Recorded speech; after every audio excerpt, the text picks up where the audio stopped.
Anil Betchou a tout d'abord été très critique envers la prise de position de certains membres de l'opposition par rapport au budget et à leur façon de faire de la politique. I would like to congratulate not only the Minister of Finance, the Vice Prime Minister, but also our Prime Minister, who is the keystone of the government arc. Without him, nothing is possible. The source, the spring, the fountain of inspiration comes from him. And normally in a house, you won't expect to have two visions. Vision has to be one, ideal has to be one, destination has to be one. And that is the reason he needs to be congratulated, because he is a torchbearer. He shows the way and we follow. Mr. Speaker, sir,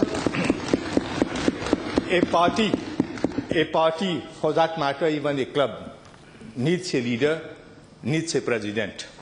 And one which doesn't have a leader is just like what we have on the other side of the house. In search of a leader, yesterday son, tomorrow's father, day after maybe grandfather.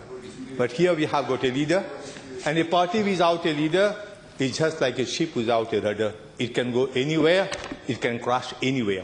It is just like a house where there is no light, only bats and reptiles will creep in. It is just like a kite, cerf-volant, which is cut off from its main string.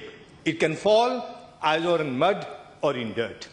It is just like a counterfeit coin, which even beggars would refuse to accept. That is the situation of a party which has no leader. We have a leader. He creates the right impression. He shows the right direction. And he is socially oriented. Everybody knows. And he creates the right spirit. He is quality conscious.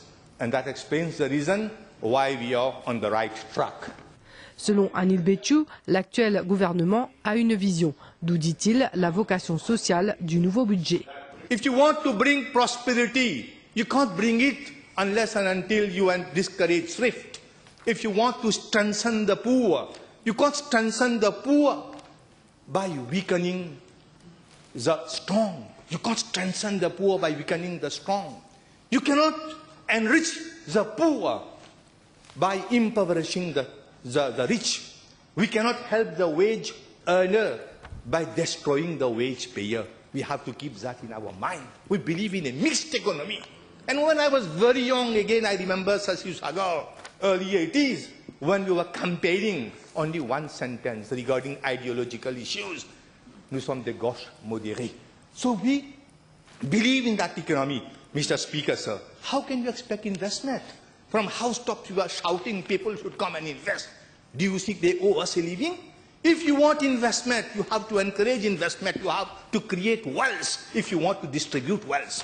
From where are you going to get it? You mean to say you're going to type these notes, banknotes? This is nonsensical. You are bound to encourage investment, and the best way to encourage investment is at least to lure them, to bring them towards us, support them. In return, the country will go ahead. 2,000 houses, CHA houses have been given.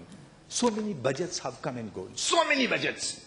At least credit be given to the Prime Minister and to Xavier that they cared for those who are at the lowest rung of the ladder. 3,000 rupees.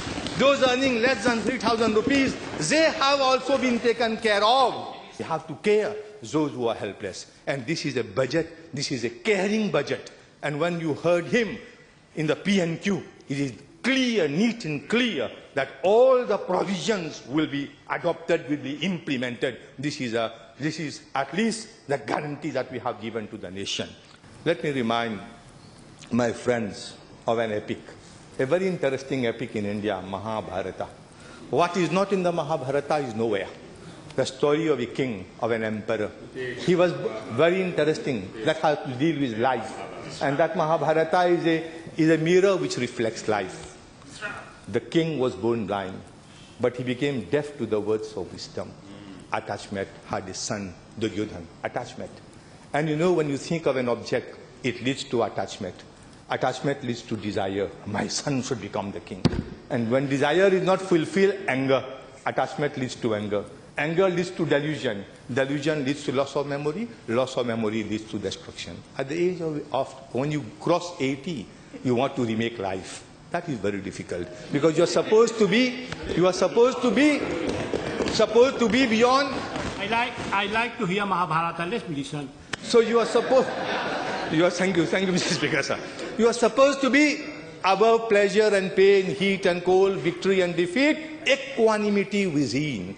That is a state, that is what we have always been taught, because we should know how to detach. Step by step we have to detach, because when the time comes, I think all religion preach that. But if at this particular moment, only because of son or because of near and dear ones, then the message of Gita is clear, that you have to detach. I don't want to go more than that, Mr. Speaker, sir. I think I have made my point, that we have to be practical, we have to be pragmatic, and we have to think about our country. Et pour améliorer la qualité de vie de tous, Anil Betchou annoncera plusieurs projets infrastructurels, tels la construction de ponts, de drains et des travaux d'aménagement dans des institutions et lieux publics. Ont également été évoqués les grands projets routiers. We have got modern road, efficient road, and we are never in the history of this country so much of work has been done as we are doing under the leadership of the actual Prime Minister. We are proposing 250 milliards rupees of investment in the forthcoming 10 years, Mr. Speaker, sir. 250 milliards rupees in 10 years. This is a projection in general that includes the harbour bridge, the Dream Bridge and everything. For 2012 alone, provision of 21.2 milliards rupees for infrastructural project, plus 1.5 billion rupees in abeyance. Anybody who comes first with the project will be given that money. I hope I'll get it.